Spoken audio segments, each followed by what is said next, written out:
Video yẹn nípa Mama Ajayi ni àti Mrs. Kehinde Osoba. Mi mọ̀ bí ẹ ti rí video yẹn. I want you to listen attentively. If I can, I will allow people to call in because I won't want this video to be just me talking. Ẹ̀yin tẹ́ wá nú aṣọ funfun tẹ́, ẹ̀yin Christian àbí kò bá jẹ́ Muslim anybody. Ẹ bá wa fi làákàyè dá sí ọ̀rọ̀. Ṣé nǹkan tí mo sọ yé yín? So I saw that video and I thought, no, I have to talk about this video because àwọn nǹkan kan wà tí ò right me. So I'm going to play this video now and I'm going to talk about it. Ejo, please, I want you to listen attentively and Mama pause it, Mama sọ̀rọ̀ npa. Yeah, ẹ má gbọ́ video yẹn. Mo ẹ jẹ́ ká bẹ̀rẹ̀ láti bẹ̀rẹ̀.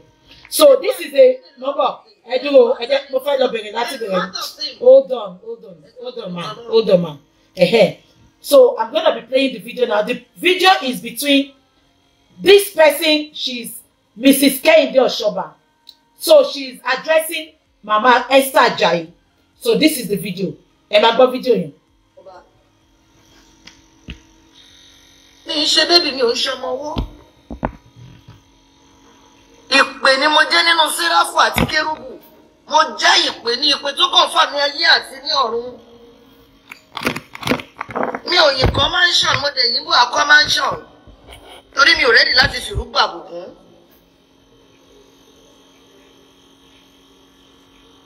Tó bá tiẹ̀ jẹ́ tẹ́ ẹ máa correct ní kọ̀rọ̀, tó máa gba correction, àbẹ́tẹ́ máa send the text sí, tó máa kà, tó máa reply. Woman just thank you, she will never reply you. A lot, I'm not here to say that kò sí yẹn ò tí ẹ kàn mí. Wọ́n tó kàn mí gọ́gọ́gọ́ ní ìlànà Kérúbù àti Séráfù yẹn jọ. Báyìí kọ́ lẹ ṣe bá mà nígbà tí ẹ dé mà. Ẹ jẹ́ ká tẹ̀lé, ẹ jẹ́ ká má tójú ilẹ̀ mọ́lẹ̀. No one is above correction and no one is above mistakes. Kò sẹ́ńtì èèyàn lè correct, kò dẹ̀ sẹ́ńtì èèyàn lè ṣe mistake. Mi ò láwọn tẹ́ kú wọnú church Ọlọ́run kọ́ ló ṣe ẹ̀dá wọn. Ọlọ́run ló ṣe ẹ̀dá wọn. Ṣùgbọ́n ẹ fọgbọ́n ṣe o. Yeah. Mo fẹ́ sọ nǹkan tó sọ yẹn. That is Kehinde Osoba. Ó address Mama Esther Ajayi. Yeah? Ó sọ pé mo ti gbàgbé. Èmi ti gbọ́, bọ̀ mo fẹ́ kẹ́ gbọ́ ni. Mo bọ̀. Èmi ti gbọ́, bọ̀ mo fẹ́ kẹ́ gbọ́ ni.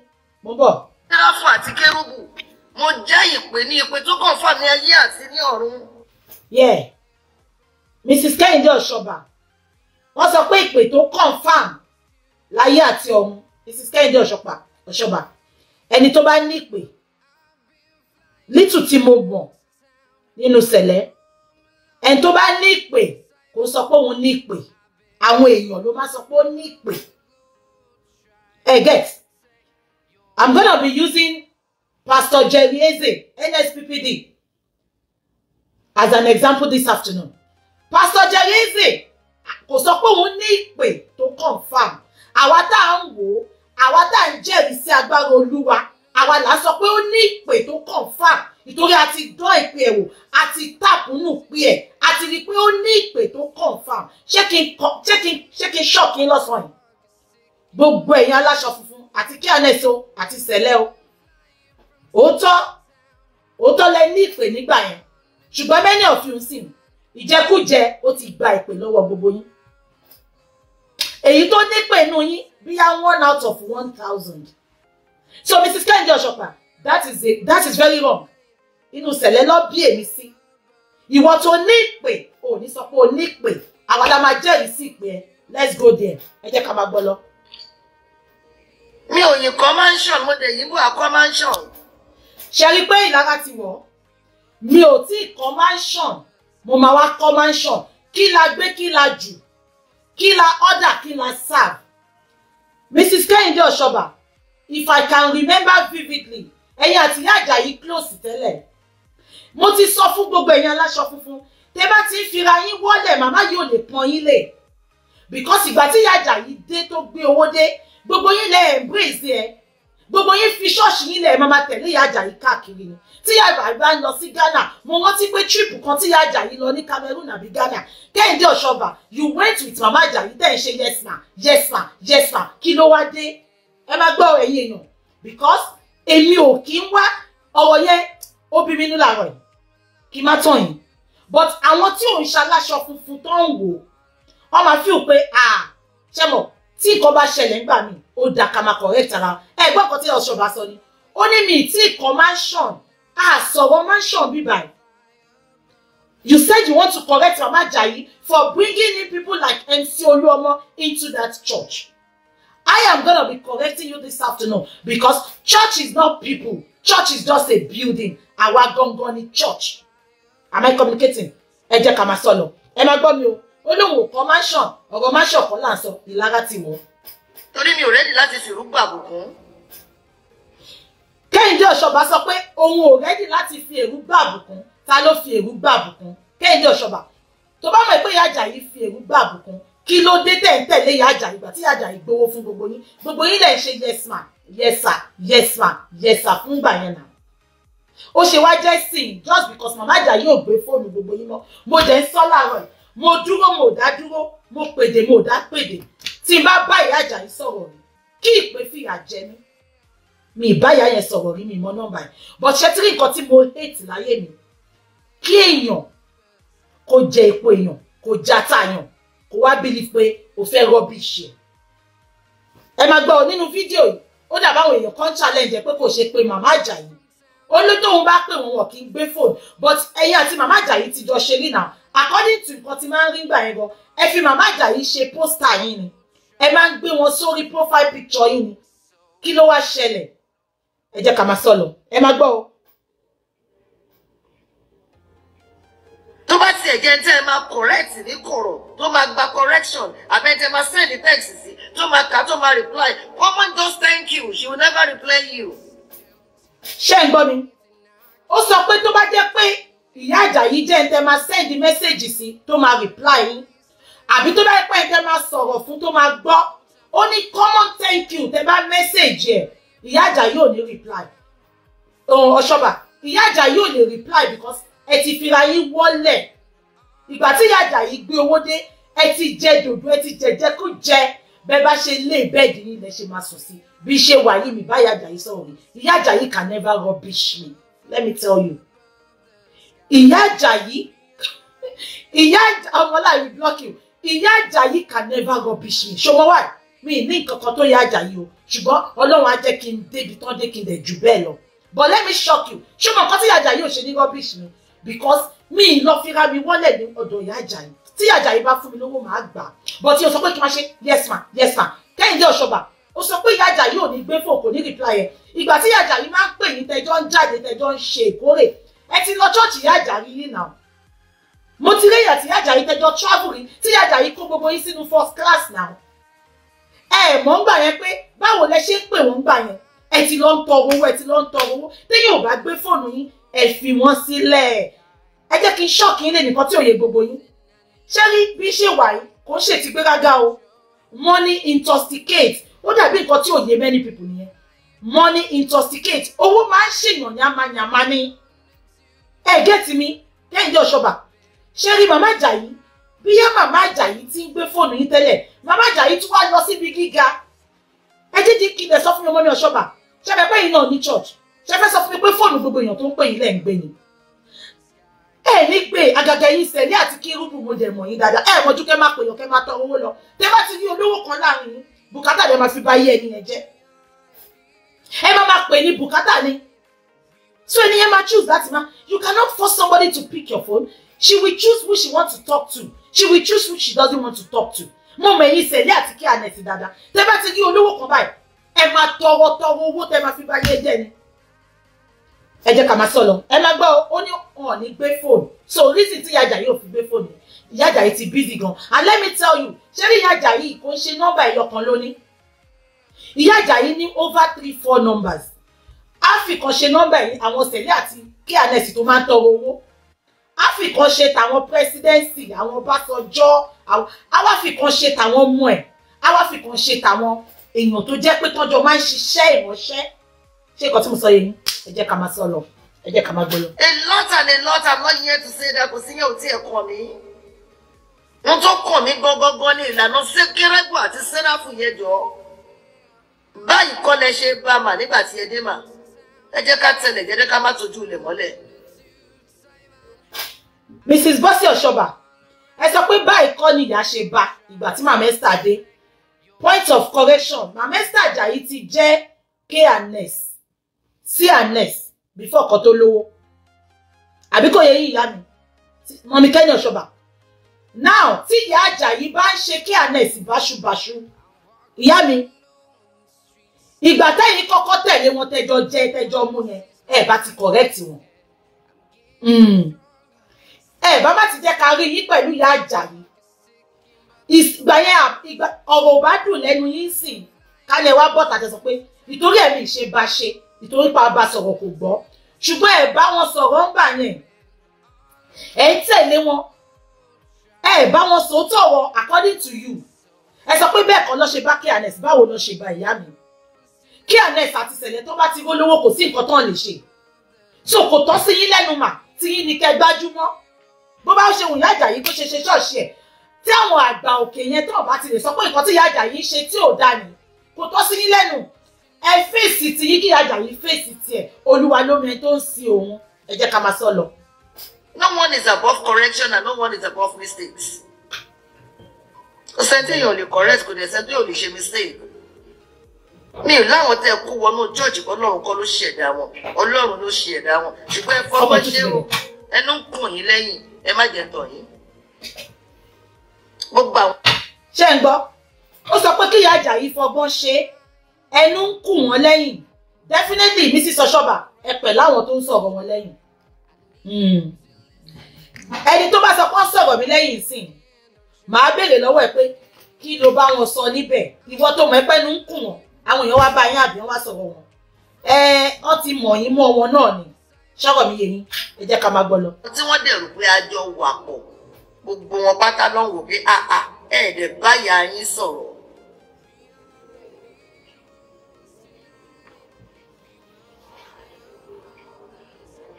People are saying a lot of things, a lot of things.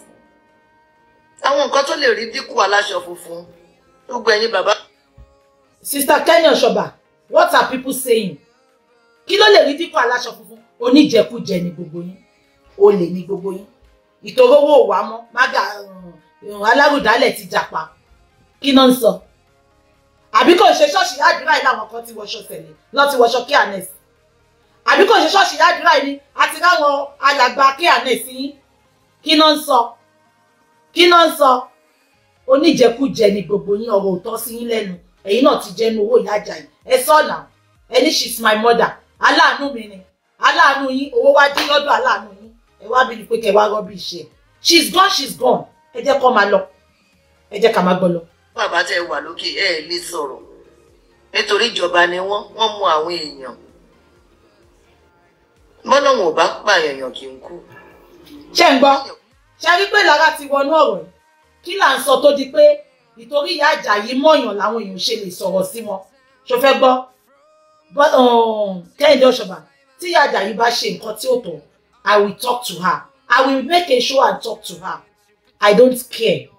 Ṣé ń gbọ́? Ìtorí ìyá Ajayi ti mọ̀yàn, ó sọ pé wọn ò lè pa ẹ́. Ìyá Ajayi ò pààyàn. Ṣó rẹ́ ń tọ́ parí ni? Why did you get this close to Mama Ajayi when you know she has all these habits? Ṣé ipò níjẹkújẹ làwọn Yorùbá alájẹsẹ́ ni wọ́n? Kí ló fà pé ẹ lè pààyàn? Kehinde Osoba, if you had come out to make your statement known without putting all this ẹ lè pààyàn, ẹ kì í gbọ́rọ̀, ẹ kì í gbé phone. Àwọn Yorùbá máa rí pé jealousy ti wọ̀. The way you are talking, it has shown that, jealousy ti wọ̀ nǹkan tẹ́ ń sọ yẹn. Ẹ jẹ́ ká máa gbọ́ lọ. Wọ́n bá dẹ̀ pa èèyàn kan nítorí wọn ò ní jù sáyé. Kì wá ṣe gbogbo èèyàn náà ló ṣe pa bẹ́ẹ̀ yẹn.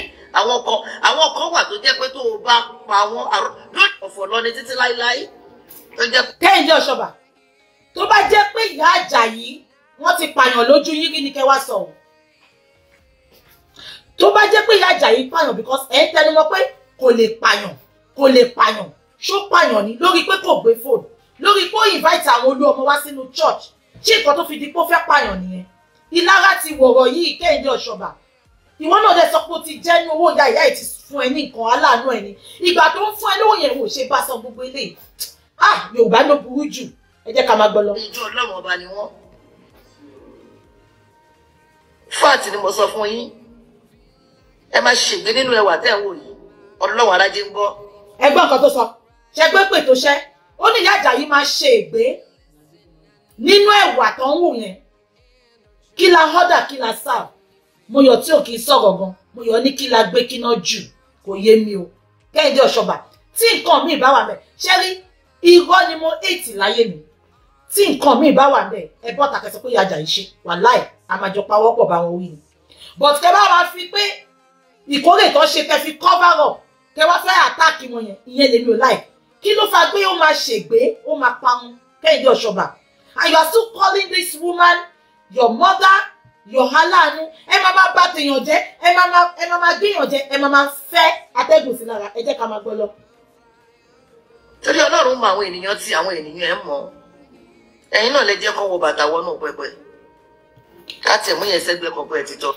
ẹ jẹ́ ká sọ̀rọ̀ bàtà tán wọ́wọ́ wọnú pẹpẹ nígbà tí ìyá Ajayi ṣe church opening ẹ jẹ́ kí n sọ kíníkan fún ilé ni inú sẹ̀lẹ̀ lọ bí èmi sí ṣẹ́rí oore ọ̀fẹ́ máa ń wà tí a bá ń ṣe ìkórè oore ọ̀fẹ́ máa ń wà tá a bá ń ṣe bí à ń ṣe church opening ṣó ti yé yín because many people kì í ṣe sẹ̀lẹ̀ gbogbo èèyàn kan ló máa bọ́ bàtà ẹ jẹ́ kí n sọ fún yín o tó bá bọ́ bàtà sẹ́nu ọ̀nà ń gbà mí ẹlòmíì lè lọ fi oògùn sínú bàtà oníbàtà bẹ́ẹ̀ ṣe rí wọn tọwọ́ṣọ funfun yẹn inú wọn ló dúdú jù àwọn sẹ̀lẹ̀ tẹ̀ ń wò yàtí kí àlẹ́ sí yẹn inú wọn ló dúdú jù ẹ tí ò lọ ṣọ́ọ̀ṣì gan ó sàn jù wọn lọ ṣe ń gbọ́ mi now many people they don't believe nínú pé kán bọ́ bàtà so tá a bá ń ṣe nǹkan bí à ń ṣe ìkórè àbá ń ṣe nǹkan ní church bẹ́ẹ̀ yẹn a máa ń fún àwọn èèyàn lórí ọ̀fẹ́ ṣó ti yé yín wọ́n máa wọlé ó dàbí tí sẹ̀lẹ̀ bá ń ṣe ìkórè àwọn tó bá ń ṣe nǹkan oṣù normally a lè gbé nǹkan oṣù wọnú sẹ̀lẹ̀ ṣùgbọ́n tá a bá ń ṣe ìkórè àbá ń ṣe nǹkan tó important ní church àbí à ń ṣe church opening ṣàbẹ̀ pé a lè lọ máa béèrè lọ́wọ́ àwọn èèyàn pé ṣe wọlé ṣe ń ṣe nǹkan oṣù so wọ́n máa ń fi ijọ́ yẹn sílẹ̀ pé káwọn èèyàn wọlé so after tó bá ṣe ṣíṣe yẹn tán nínú church ṣó ti yé yín wọ́n máa wá ya church sí mímọ́ wọ́n máa yà sí mímọ́ wọ́n máa cleanse every nooks and crannies of that church ṣé nǹkan tí mo sọ yé yín so gbogbo eléyìí tí Osoba sọ pé àwọn èèyàn wọ bàtà wọlé níjọ́ tí ìyá Ajayi ń ṣí church ẹ̀ ìyá Ajayi ń ṣí church yẹn lóòótọ́ oore ọ̀fẹ́ máa ń wà tá a bá ti ń ṣe nǹkan ṣé nǹkan tí mo sọ yìí oore ọ̀fẹ́ máa ń wà a máa fi ijọ́ yẹn sílẹ̀ because ó dàbí irú Ọbaṣọ Johnson ó lè bọ́ bàtà lóòótọ́ but àwọn anybody can come and steal from there àwọn èèyàn tó ti ń ṣọ́yàn gan á rò pé tọ́básanjọ́ bá bọ́ bàtà síbi máa da oògùn sí tó bá wọ̀ báyìí ẹsẹ̀ máa paralyze ni so ijọ́ yẹn wọ́n máa ń fi sílẹ̀ wọ́n máa fi ń ṣe oore ọ̀fẹ́ fáwọn èèyàn ṣe rí pé ìyẹn ni lady yìí ń padà lọ sí nǹkan tó ń dùn gbogbo wọn ni pé wọ́n invite wọn kò jù bẹ́ẹ̀ lọ ẹ jẹ́ ká máa sọ̀rọ̀. ẹ̀yin náà lè máa kó lóríṣiríṣi wọnú church wọnú pẹpẹ.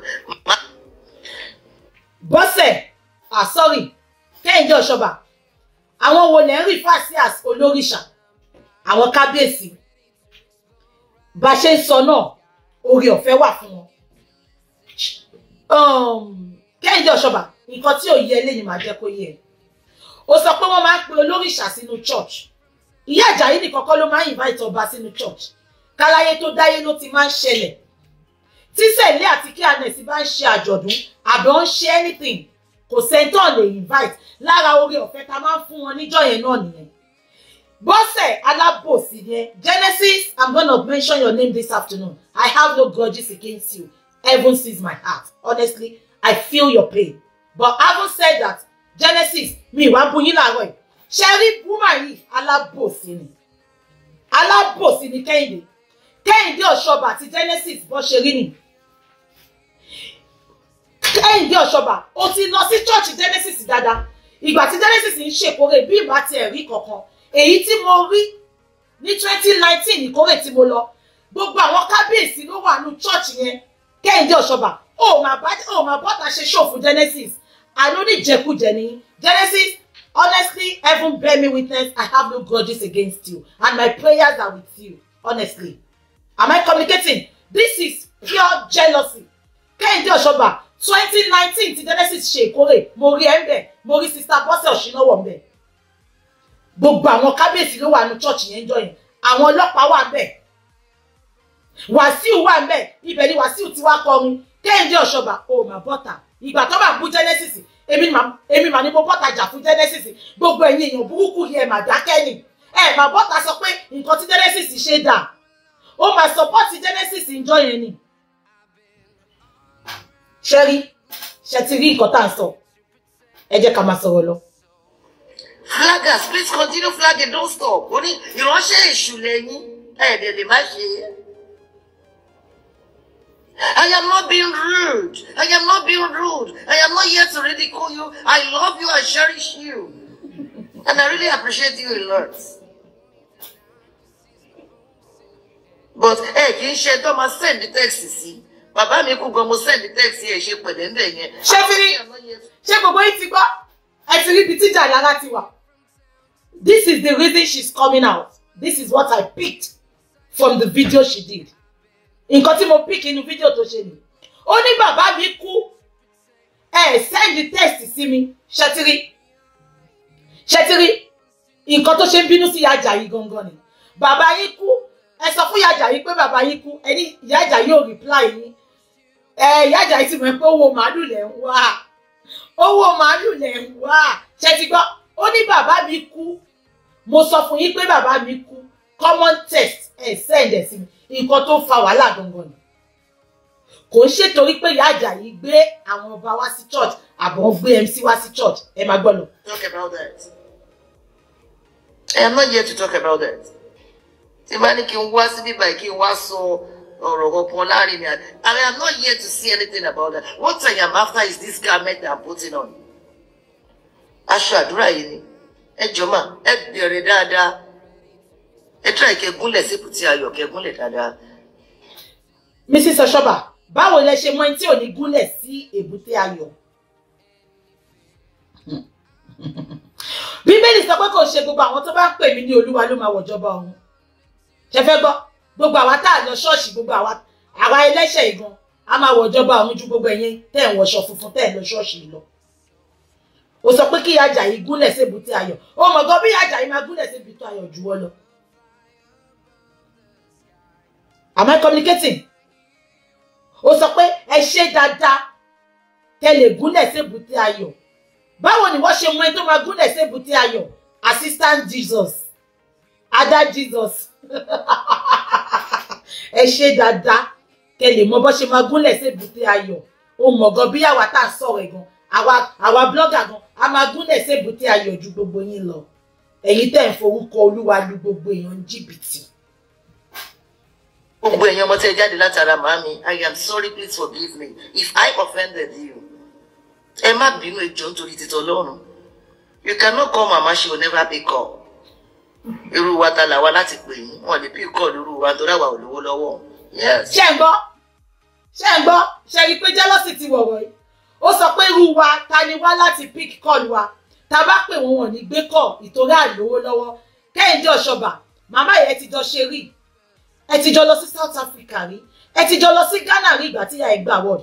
Ẹ ti jọ lọ sí America rí ìgbà tí ìyá ẹ̀ ń ṣe kíní tó ṣe ní New York ńgbà yẹn. Ìyá yìí ló sanwó tíkẹ́ẹ̀tì gbogbo yín. Ẹ máa rí ìyá yìí bá sọ̀rọ̀ ńgbà yẹn.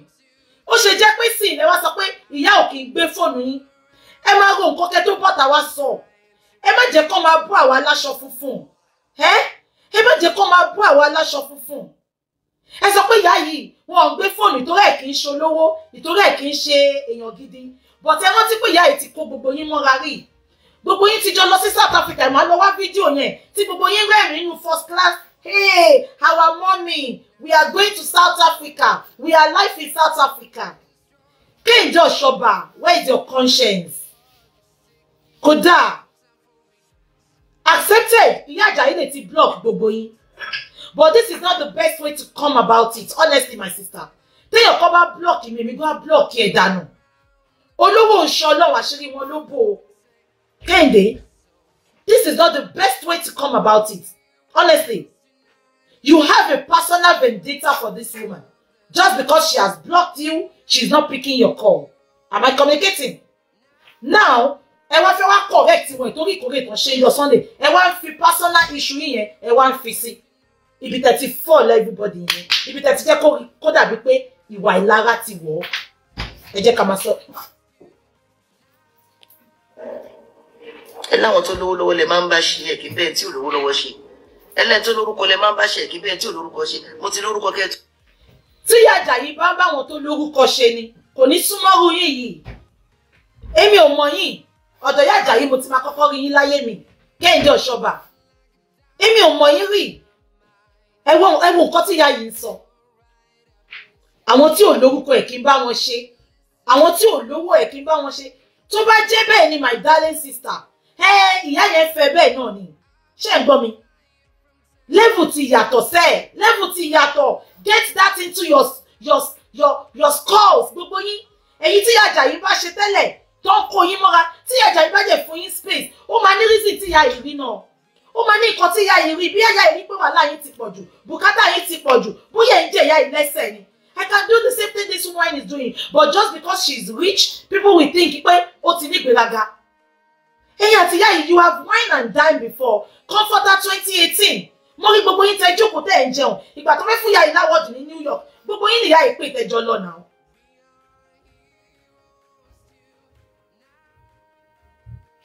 Ẹ jẹ́ ká máa gbọ́ lọ. With due respect and honor, ayé mọ̀ mí jù yín lọ. Ṣé gbọ́ statement yẹn? Ṣé gbọ́? With due respect and honor, ayé mọ̀ òun jù ìyá Ajayi lọ. Kehinde Osoba, ó ti ṣì. You are just a storyteller. Honestly, I don't have anything against you. Tí bá rí yín lọ́la máa kí yín. But I just have to be real now. Ẹ jẹ́ kí n yá slangy KB. We want to keep it real. Ẹ gbọ́ nǹkan tó sọ ni. Ó ní with due respect, mama. Wọ́n mọ̀ mí jù yín lọ. Mo ti lókìkí jù yín lọ kẹ́yìn tó lókìkí. Ẹ jẹ́ kí n túbọ̀ ẹ play fún yín. Ó dàbí ẹ gbọ́ dáadáa. Ẹ máa gbọ́ o. Ẹ máa gbọ́. Ẹ gbọ́ nǹkan tó sọ. Mo ń bọ̀. Mo ń bọ̀. You. And I really appreciate you a lot. But kì í ṣe tó máa send the text sí. Bàbá mi kú gan mo send the text ẹ ṣe pẹ̀lẹ́ ńbẹ̀ yẹn. I don't care, I'm not here to talk about that. I am not here to talk about that. Tí bá ní kí n wá síbí báyìí kí n wá sọ ọ̀rọ̀ kan láàrin mi. I am not here to see anything about that. What I am after is this garment I'm putting on. Aṣọ àdúrà yìí ni. Oh, sorry. Is this garment I'm putting on? But this white garment, àwa kan ti yàn láàyò. Kẹ́ tó yàn láàyò làwa ti yàn láàyò. Dàtí wọ̀. Kẹ́ tó dé bẹ́ẹ̀ tí olówó lọ́wọ́ ṣe. Ẹlẹ́ni tó lórúkọ lẹ máa ń bá ṣe kí bẹ́ẹ̀ tí olórúkọ ṣe. Mo ti lórúkọ kẹ́ tó. With due respect and honor. Ṣé ń gbọ́? Ayé mọ̀ mí jù yín lọ. Ṣé gbọ́? Ó láyé mọ̀ òun jù ìyá Ajayi lọ. Kehinde Osoba, kí ló fi sọ pé ayé mọ̀yàn? Olókìkí olówó. Ó lè ti máa function kí ọ̀dẹ̀ mọ̀ ẹ́ jù ìyá Ajayi lọ. Àmọ̀ ìyá Ajayi, ọmọ ìyá Ajayi náà UK, ìyá Ajayi ò kàn wá sí Nàìjíríà ni. Àwọn tó mọ̀ ìyá Ajayi bí wọ́n mọ̀ ìyá Ajayi. Ìgbà tó wò ìyá Ajayi wá dé, population yẹn wá pọ̀ gan. Popularity yẹn wá pọ̀ gan. Ṣé nǹkan tí mò ń sọ yé yín? Ṣé gbogbo yín ti rí pé ìjà ìlara ti wọ̀? Wọ́n mọ̀ mí jù yín lọ. You can imagine ṣọ́rọ̀ nìyẹn. Ọlọ́run ló máa ń pín ìyá mi. Wọ́n lè mọ̀ yín lò tọ́jú Esther Ajayi lọ. But sísìn wọ́n ti mọ̀ ìyá Ajayi jù yín lọ. Ìyá mi, owó ló ń jẹ́ mo bẹ́ ọ̀tọ̀. Òṣì ní ń jẹ́ mo mọ̀ ẹ́ rí. Am I communicating? Ó sọ pé wọ́n mọ̀ mí jù yín lọ. Ìyá mi, à ń sọ̀rọ̀ owó ìfú, à ń sọ̀rọ̀ owó. Wọ́n lè mọ̀ yín jù ìyá Ajayi lọ lóòótọ́. But sísìn ìyá Ajayi ti gba ipò yẹn. Ṣẹ̀dẹ̀ mọ̀ nǹkan tó fi gba ipò yẹn. Owó ló fi gbà because àwọn èèyàn fẹ́ràn owó ju Ọlọ́run wọn lọ. Ẹ jẹ́ ká máa gbọ́ lọ. Ẹ jọ̀ọ́ màmí ẹ má bínú mà. Mi ò bá gbogbo yẹn wá síbí. But this white garment, àwa kan ti yàn láàyò kẹ́ tó yàn láàyò làwa ti yàn láàyò tá a ti wọ̀ kẹ́ tó dé sí Nàìjíríà ni mo ti wọ gámẹ̀ntì mi. Ẹ jọ̀ọ́ màmí mo fi yọ́nà ọlọ́rọ̀ bá bẹ̀ yín. Mi rí òkè. Mi ní kíníkíní yín kọ̀ọ̀kan sí inú. Ẹ tẹ̀ jẹ́jẹ́. Flaggers continue flagging. Mi ò ní fi prógrámù yìí sílẹ̀. Mami, gbogbo àwọn tó bá sọ fún yín pé kò sí ìkọ̀kọ̀ tẹ̀ ṣe gbogbo tẹ̀ ṣe ló dáa. They are all bloody liars. They are your enemies. Ọ̀tá yín ni wọ́n. They are thieves only. Ṣé ń gbọ́? Ó ní ẹni tó bá sọ fún màmá Àjàyí wípé gbogbo nǹkan tó ń ṣe ó dáa, wípé wọ́n ń tàn wọ́n ni. Kí ló yẹ? Kehinde Osoba, nǹkan tí Àjàyí bá ń ṣe ó lè má dá lójú tiẹ̀ kó dá lójú mi. Am I communicating? Ó lè má dá lójú tiẹ̀ kó dá lójú mi. Àbí nǹkan tí mo sọ yẹ. Ìwọ lè má like nǹkan tí Àjàyí ń ṣe. Ó lè dá lójú tèmi. Ó lè dá lójú àwọn àgbà ìjọ Kearness. Ó lè dá lójú àwọn àgbà Sẹ̀lẹ̀. Am I communicating, Kenny? You are not the one to say nǹkan tí Àjàyí ń ṣe kò dá lójú gbogbo ayé. Ó lè dá lójú tiẹ̀. Wọ̀rọ̀ tí mò ń sọ yìí sìn, àwọn kan ò ní like, àwọn kan máa like. Bó ṣe wà ní. Talk for yourself, don't talk for people.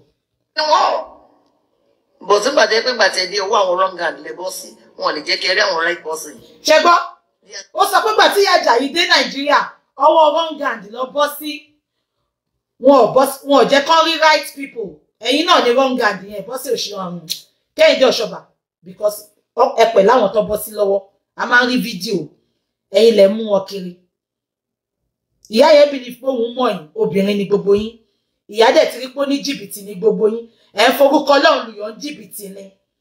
Kò ní fẹ́ jẹ́ kẹ́ depo sáàlà òun. Èmi náà lè ṣe. Ìwọ kọ́ ló máa sọ pé tí ìyá Àjàyí dé sí lọ́wọ́ Nàìjíríà. Ìyá Àjàyí ò ń ṣe ọmọdé náà. She's not a baby. Ìyá Àjàyí ti wà nú Kearness yìí kó tó kúrò ní UK. Ojú ìyá yìí dẹ̀ ti rí. Tẹ́ bá gbọ́nú story ìyá Àjàyí, ó lóun ti sùn tarí. Owó lé san gbà kan nílùú òyìnbó. Am I communicating? Ó wá ń sọ pé ọwọ́ àwọn wrong hand ló dé sí. Who are the wrong hands? Ẹ̀yin náà ni. Ẹ jẹ́ ká máa gbọ́. Saying a lot of bitter things about you at the back. Oríṣiríṣi ni wọ́n ń sọ lẹ́yìn níwájú Ọlọ́run ọba àti ènìyàn. Kehinde Osoba, ó sọ pé oríṣiríṣi làwọn èèyàn ń sọ lẹ́yìn pa ìyá Àjàyí. Báwo ló ṣe mọ̀? Ẹjọ́ ń sọ ni náà. Nǹkan tó ṣe block yín nìyẹn. Nǹkan tó ṣe block yín nìyẹn. Ẹjọ́ ń sọ ni. Ṣé àmọ́ pé tẹ́ bá ti jókòó tẹ́ ti ń gossip ń pa èèyàn kan máa wà ń bẹ̀ tó fẹ́ lọ gba owó lọ́wọ́ ìyá Àjàyí. Á lọ sọ gbogbo nǹkan tẹ́ sọ, á padà lọ sọ fún ìyá Àjàyí, á tún wá máa dárúkọ gbogbo yín. Ìyá Àjàyí tó ń blọ́ọ̀kì gbogbo yín tí ò gbé fóònù gbogbo yín, ó dẹ̀ ti ń gbé fóònù yín tẹ́lẹ̀. Ó jẹ́ kẹ́yìn wò pé kí lẹ ṣe fún ìyá yìí. Ẹ lọ wo gbogbo ẹ lọ tèmi náà bá gbẹ́ pé tí mo like tí mo súnmọ́ sí ipò sọ̀rọ̀ mi, màá sá fún, màá blọ́ọ̀kì ẹni ẹ̀mí ní gbé fóònù ẹ̀ mọ́. Gbogbo ẹ̀yin tẹ́jọ́ ń sọ̀rọ̀ yìí Kehinde Osoba, àti rẹ́nìkan nu yín tó ti torí ìjẹkújẹ. Ó ti lọ sọ̀rọ̀, ó ti dárúkọ gbogbo yín, lágbájá sọ báyìí, tàmẹ̀dú sọ báyìí. Màmá náà dẹ̀ máa gbọ́. Ṣẹ́rẹ́ tó lọ rojọ́ fún màmá yẹn náà, màmá máa blọ́ọ̀kì òun náà eventually torí lórí burúkú ni gbogbo wọn. Ẹ jẹ́ ká máa sọ̀rọ̀. Ẹ ń ṣe téèyàn lè text tó lè reply text. Ẹ ń ṣe téèyàn lè pè tó lè gbé aago. Ẹ máa ń hit náà ni. Èèyàn ò jámọ́ nǹkan kan níwájú yín. Kehinde Osoba, kò ń ṣètòrí pé èèyàn ò jámọ́ kankan ni màmá ò ṣe kí ń gbé fóònù. Màmá wà kẹ́fù ni. Ayé ti di ayé recording. Ayé ti di ayé contest yín kẹ́ lọ fi wọn blogger. Ìyá oníyá, ìyá wà kẹ́fù ni. Because ẹ mọ̀ pé tí èèyàn bá lówó, oríṣiríṣi èèyàn nìyàn máa sọ̀rọ̀ àǹdà rẹ̀ pẹ̀lú. Àbí kò yé yín? Bí mi náà ṣe wà yìí, bí mo ṣe kéré mọ̀ yìí, Kehinde Osoba, wàláì, ó lójú àwọn fóònù tí máa ń gbé. Èmi ò ní jẹ́ kó já mi sí recording. Mi ní jẹ́ kó gbé text mi kó gbé lọ fún blogger. Nǹkan tí ìyá ṣe wà kẹ́fù nìyẹn. Ìyá Àjàyí tèmi dẹ̀ gbọ́ ń pa wọn tí mo mọ̀ díẹ̀. Ìyá máa ń sọ̀rọ̀ bó ṣe wà nù ìyá ni ìyá ṣe máa ń sọ̀rọ̀. Àbí kò yé yín? Tẹ́ bá wá lọ pè ìyá, tẹ́ fẹjọ́ yàn kan sùn ìyá tí ìyá bẹ̀rẹ̀ sí ní sọ̀rọ̀ carelessly. Ẹ record ìyá, ẹ gbé recording lọ fẹ́ tó ní recording nǹkan tí ìyá ò ṣe gbé fóònù yẹn ṣé bí ìyá ń gbé fóònù ní 2018 ìyá ń gbé fóònù ní 2019. Then number 2 ẹ jẹ́ kí n sọ reason tí ìyá ò ṣe kí n gbé fóònù bills ti pọ̀ jù ní ṣé ẹ gbọ́gbà tí ìyá wà ní UK ìyá ò rí lè ná owó yẹn dáadáa ṣùgbọ́n gbà tí ìyá ti dé Nàìjíríà sìn ìyá ti ní church ìyá ń san tax ẹ wo gbogbo bùkátà tó wà lọ́rùn ìyá ń sanwó fáwọn instrumentalist ó máa sanwó tax ó máa sanwó iná bùkátà ti pọ̀ lọ́rùn ìyá náà dépò pé ìyá máa wá gbọ́ bùkátà gbogbo yín ìgbà tí ìyá wà ní UK ìyá ò ní bùkátà púpọ̀ but ìyá ti kọ́ church ìyá ti ní bùkátà a lot of bùkátà ti wà lọ́rùn ìyá owó tí ìyá ná fún yín gbà yẹn kò lè dà bẹ́ẹ̀ mọ́ ẹ gbàgbé bó ṣe happen 99% àwọn tó lọ church ìyá yẹn ó lè jẹ́ ìyá yẹn ló sanwó ilé wọn ìyá máa sanwó ẹ wo bí tí ìyá lọ kọ́ church sí Victoria Island ìyá ò kọ́ sí Lẹ́kì o ìyá ò kọ́ sánú Ẹ̀pẹ́ o ìyá ò kọ́ sẹ́pẹ́ o Victoria Island ṣe mọye tó ń ta lẹ́bẹ̀ yẹn ṣá ẹ lọ wo gbogbo bẹ̀ yẹn ẹ mọye tó ń ta ẹ gbàgbé ẹ̀ so bùkátà ti wà lọ́rùn ìyá náà ìyá ti ní bùkátà so tí ìyá ò bá gbé fóònù yín mọ́ ìyá ò lówó tó fẹ́ fún yín ni ẹ láwọ́ yín kẹfọ́ bí lò ó àjàfún yín ṣẹgbọ́ wọ́n ní ìyá Àjàyí mú Kẹ́hìndé lọ sí Jerusalem lẹ́ẹ̀mejì ṣẹgbọ́ ìyá Àjàyí mú Kẹ́hìndé yìí lọ sí Jerusalem lẹ́ẹ̀mejì Yorùbá ló burú jù ẹ má gbọ́ lọ. And àwọn èèyàn ń sọ̀rọ̀ gan àwọn èèyàn ń sọ a lot of things gan lẹ́nu àná sẹ́ni people are saying a lot of things ẹ já bẹ̀rù Ọlọ́run ọba ju ènìyàn lọ. Ọlọ́lá ọlọ́rọ̀ ni mí níwájú Ọlọ́run owó tí ò pọ̀ tí ò tán lọ́lọ́run jogún fún ni. ṣé ń gbọ́ Kẹ́hìndé ọlọ́lá ọlọ́rọ̀ ni mí níwájú Ọlọ́run Kẹ́hìndé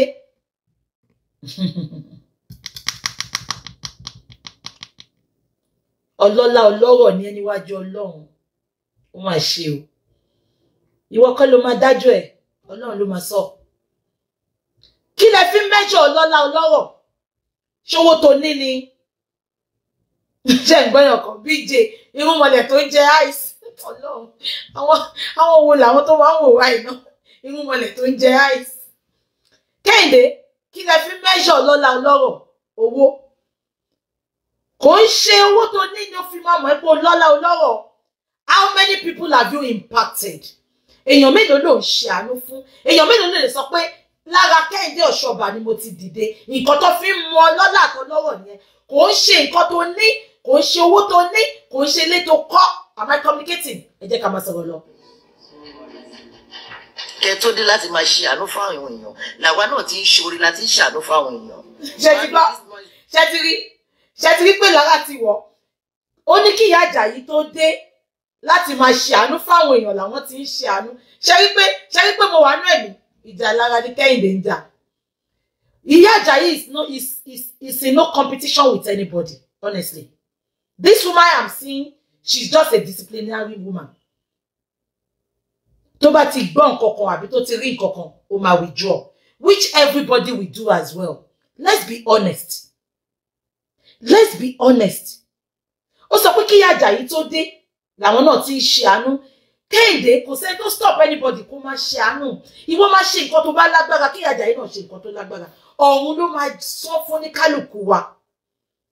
The way you are talking shows you are full of jealousy, honestly, my sister. Kí ni yẹn ti lose? Ẹ jẹ́ ká máa sọ̀rọ̀ lọ. Ẹ jẹ́ ká máa gbọ́ lọ. It's getting too much. With due respect and honor, mommy. There's this woman, Alakija. I was told she was the richest woman all over the world. Mami Ejoma, mo fi yọ́nú Ọlọ́run ọba bẹ̀yìn ma. Mo fi kúnlẹ̀ abiyamọ bẹ̀yìn mami. Ẹ tẹ̀ jẹ́jẹ́. Flaggers continue. Ẹ máa flag bẹ́ẹ̀ ṣe máa flag okùn ẹ̀mí ayé jábọ́ nìyẹn. Ṣé ń gbọ́ pastor? Ṣé ń gbọ́ wòlíì? Ó sọ pé flaggers ẹ máa flag ó ní bẹ́ẹ̀ ṣe máa flag okùn ẹ̀mí ara yín jábọ́ nìyẹn. Ẹ̀wẹ̀ tó wá advice èèyàn ẹ̀wẹ̀ pé ńlá tó ṣẹ́. Àwọn wo ló mọ̀ ọgbọ́n tó ń flag ẹ̀?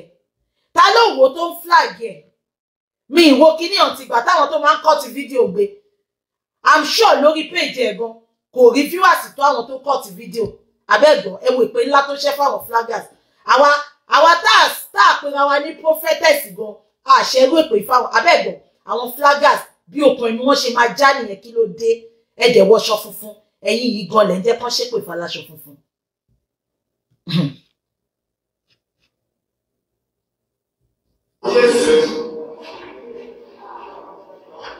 Kò sí nǹkan tó bad pé kẹ́ kó àwọn ènìyàn láti ẹ̀sìn kejì wọ inú èmi ti invite àwọn ìmáàmù tí wọ́n wá preach ní church mi. Everything went in a decent way. Ṣé ń gbọ́ òun ti invite àwọn imam kan wá preach ní church òun. Everything went in a decent way. Kehinde Osoba kí ni Ìyá Ajayi ṣe ń jọ Sunday tí ò decent? Ìtorí Ìyá Ajayi pé MC Olúọmọ lọ sí church. Gbogbo ẹ̀yin tẹ́ bá mọ̀ mí ẹ mọ̀ pé MC Olúọmọ I don't have any grudges against him. Òyìnbó sọnù tó máa ń sọ nìkan ni mo like. Àbí kò yé yín? Ẹjọ́ kí lẹ MC Olúọmọ kí ló ṣe MC Olúọmọ tó lè pè sí church? Kehinde Osoba alábòsí ni. Ìgbà tí Genesis, honestly, I have no grudges against you. Ọ̀rọ̀ kan débẹ̀ ni. Ìgbà tí Genesis gbé Wàsíù lọ sí church. Ó mọ iye àwọn táùtù tó lọ sí church ìjọ yẹn ni. Èmi wà ńbẹ̀ life ni wọ́n sọ fún mi. Mo wà ní Kórè yẹn. Àwọn ọmọ onímọ́tò pọ̀ ní church yẹn. Àwọn ọmọ eléré, àwọn ọmọ onífújì kún church yẹn ìjọ yẹn. Gbogbo yín lẹ́jọ́ ń ṣeré, lẹ́jọ́ ń rẹ́rìn Kehinde Osoba. O ma bọ́ síta kó condemn Genesis. Ìgbà táwọn èèyàn condemn gan, èmi tí mo bọ́tajà fún Genesis ni. Tí mo sọ pé kí ni big deal ipe Wàsíù wá kọrin nínú church. Kehinde Osoba ìyẹn mo tún wá sọ sí. Kí ni big deal pé MC Olúọmọ wá sínú church yẹn? Wọ́n ní orí ọ̀fẹ́ wà fún àwọn ọmọ Léfì. Jọ báwo la ṣe máa pera wa ní ọ̀kan? Ó lè jẹ́jọ́ tí MC Olúọmọ wọnú church yẹn. Ó lè jẹ́jọ́ yẹn lọ́lọ́run máa kó sí nínú tó máa jẹ́rìí sí agbára Olúwa tó máa lóhun di born again. Why they feel segregate? Àwa sọ àsọ ó sọ pé MC Olúọmọ tí gbogbo yín bá lọ wo fídíò yẹn ẹ gbọ́ nǹkan tí Ìyá Ajayi sọ. Ìyá Ajayi sọ pé MC Olúọmọ tó bá ní kán gbàwẹ̀ ó máa gbàdúrà ní 3 o'clock. Ó ní MC Olúọmọ before 3 o'clock ló máa ti pè. Ẹni tí ò bá mọ iye nǹkan tó ní ará àta ló máa mọ̀. Nǹkan tí àwọn ará Sẹ̀lẹ̀ àti Kíánẹ́s tó ṣe ṣàṣeyọrí jọjọ́ èní nìyẹn. Because wọn ò náà ní àwọn nǹkan tó ní nínú ilé wọn. Ará àta ló máa wá ń jẹ orí ọ̀fẹ́. Ará àta ló máa wá ń jẹ orí ọ̀fẹ́ Sẹ̀lẹ̀ àti Kíánẹ́s. Ẹ mọ ìyà tí màmá àti MC Olúọmọ kọ síra wọn. Màmá lè ti ṣiṣẹ́ fẹ́ ni, màmá lè ti gbàdúrà fún, ó lè ti rí iṣẹ́ Ọlọ́run látara màmá yìí. Màmá dẹ̀ sọ fún pé àwọn fẹ́ ṣe ìkórè. Ó donate, ó tún kó àwọn èèyàn wá wọ́n jó. Ẹ jọ kí ló wà nínú nǹkan tó ń ṣe yẹn? Kí ló fi jẹ́ ẹ̀dì kì í pé wọ́n pe MC Olúọmọ wá bọ́ pé ìṣẹ́ máa mú envelope wá ni? Just because you were not invited. Ṣé MC Olúọmọ ń ṣèyàn ni? Nínú church ìjọ yẹn ẹ wo gbogbo àwọn èèyàn tẹ́ MC Olúọmọ kó wá àwọn ẹlẹ́ni ń jó. Bó tẹ̀ jẹ́ pé wọ́n ń kọrin Christian, ìjó Muslim, ìjó Fuji ló ń jó. Anywhere ẹ gbọ́ kọ́tọ́ lọ sọ ni. Ó ní kò kọ òun bí èèyàn ṣe jó. Anything ni ẹ lè jó nínú wájú orí Ọlọ́run. Kí ni ìyá ṣe tó jẹ́ pé ìtorí ó kó MC Olúọmọ wá? Kò ṣe kó decent. Kí ni ò decent nínú nǹkan tí ìyá ṣe yẹn? Ó lè jẹ́ MC Olúọmọ àtàwọn ọ̀rẹ́ ẹ̀ tó wọlé ńjọ́ yẹn. Àbí kò yé yín?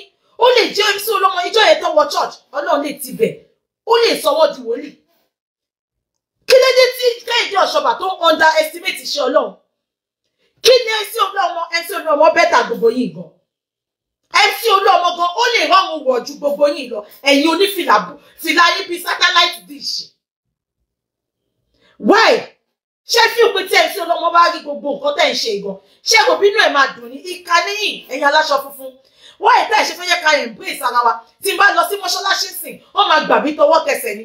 Inú wọn máa dùn pé mo ti wọnú mọ́ṣáláṣí.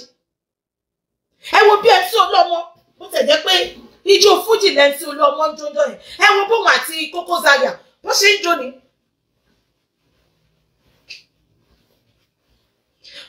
Àwọn oníyẹn gan wọn ọ̀mọ́ wọ́n ṣà ń jẹnu. Ẹ mọ̀ àwọn MC Olúọmọ bí ẹ̀ṣẹ́ bí ìjà ó ti mọ́ wọn lára. Ijó ìjà yẹn náà lọ ń jó. Ó dẹ̀ ń ṣe fídíò wọn ò ta séyàn jẹ́jẹ́jẹ́jẹ́ wọn lọ ń lọ. Bó ṣe ń jójó ẹ̀.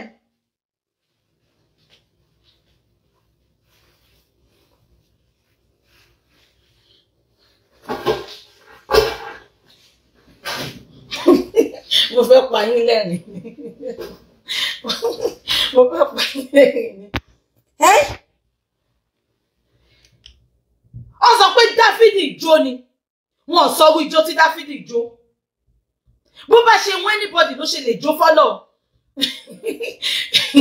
Ijó mi pa yín lẹ́rìn.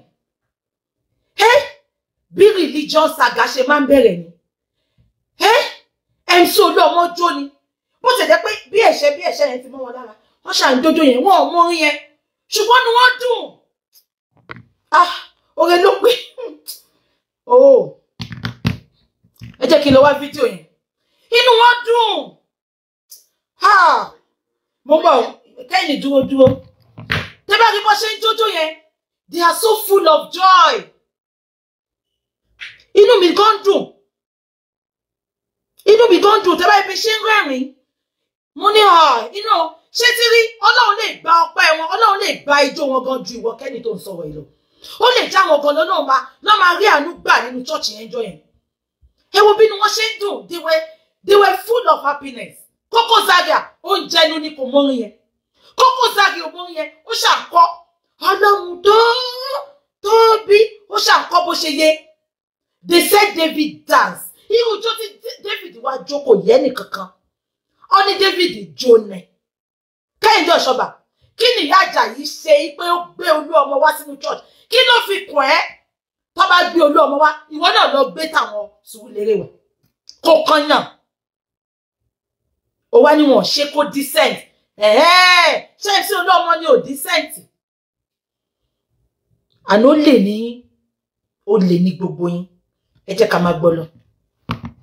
Ó tọ́ ni, bí MC Olúwo ṣe ń jójó ẹ̀ ni, ó wà tí Koko Zaria.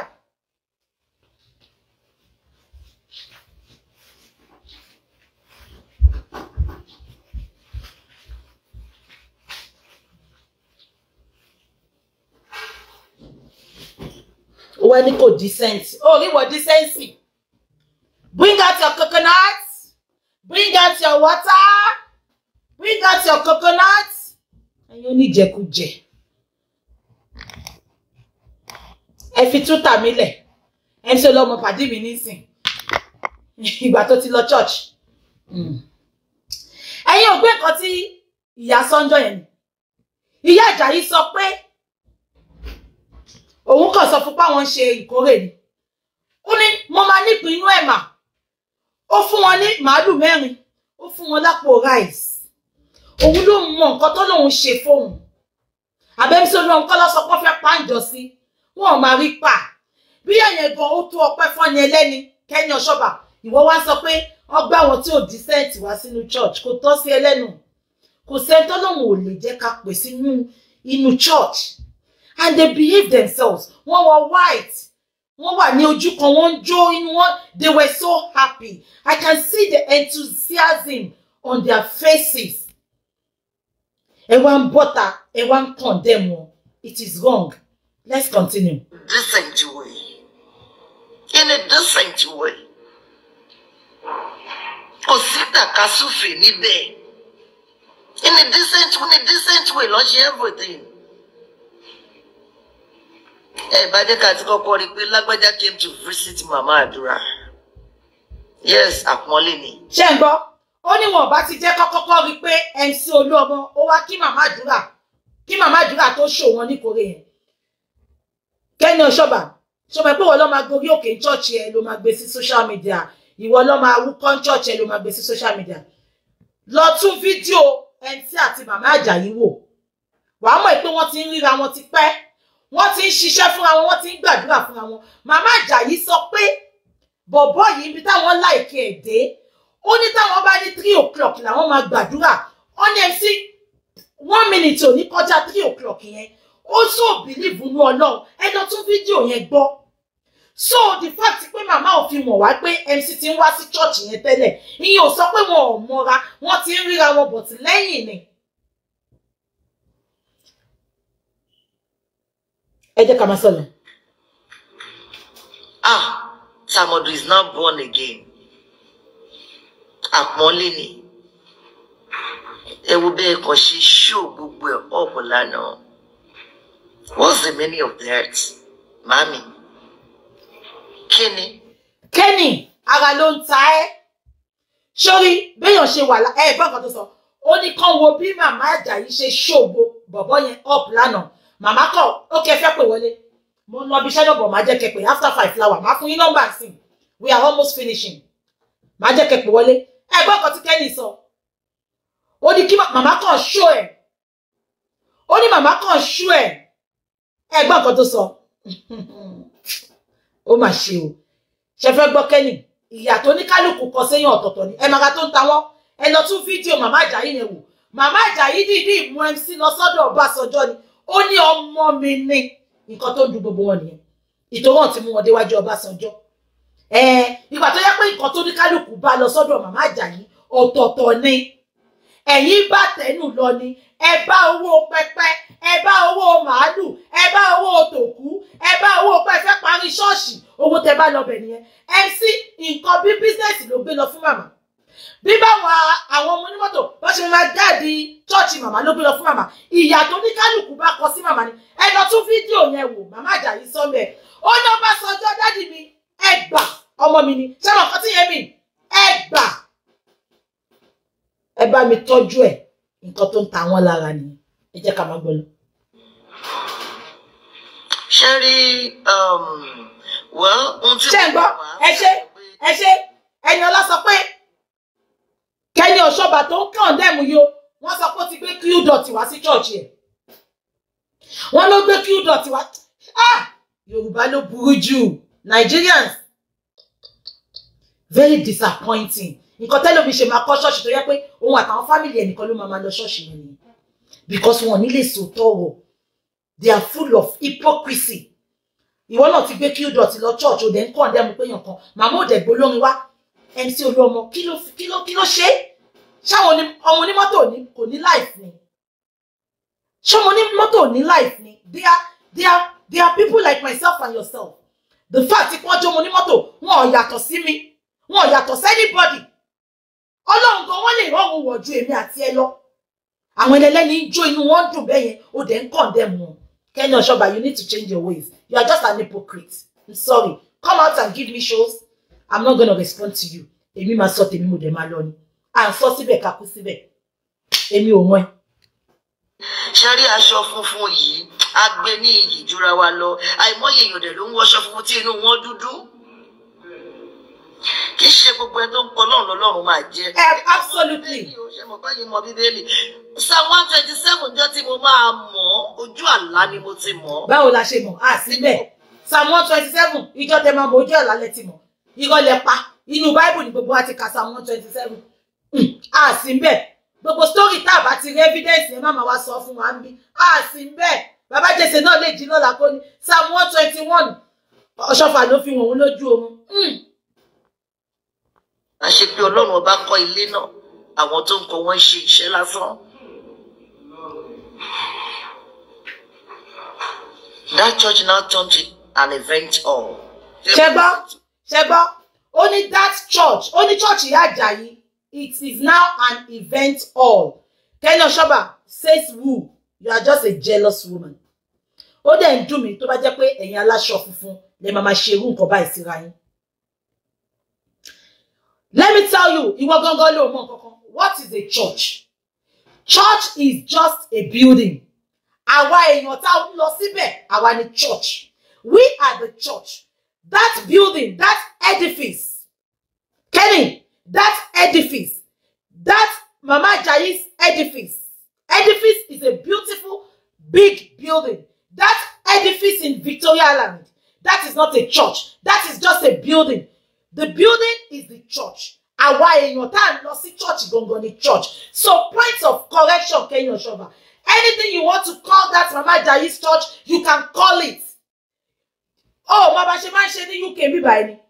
Inú church, tá bá ti lọ church tán, wọ́n tún máa sọ di event hall, a tún máa lọ ṣe party ńbẹ̀, wọ́n máa mu ọtí, wọ́n máa fọ́gò ńbẹ̀. Are you for real? Kenny, ó sọ pé church tí ẹni tí ò bí irú ẹni ò máa lè mọ iye ẹni o.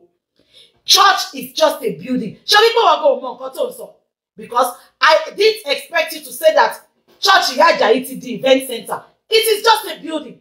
Only dollar can change the event center kò káyé because the church is just the building. Àwa èèyàn tá ń lọ síbẹ̀, àwa la jẹ́ kó jẹ́ church, àwa ní church, inú wa ní church, ọkàn mi ní church, ìwà mi sọ́mọlàkejì mi ní church, not the building. It is just a building.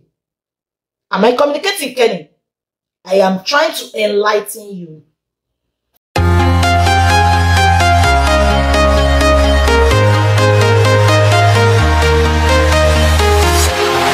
Walking alone, the streets are empty.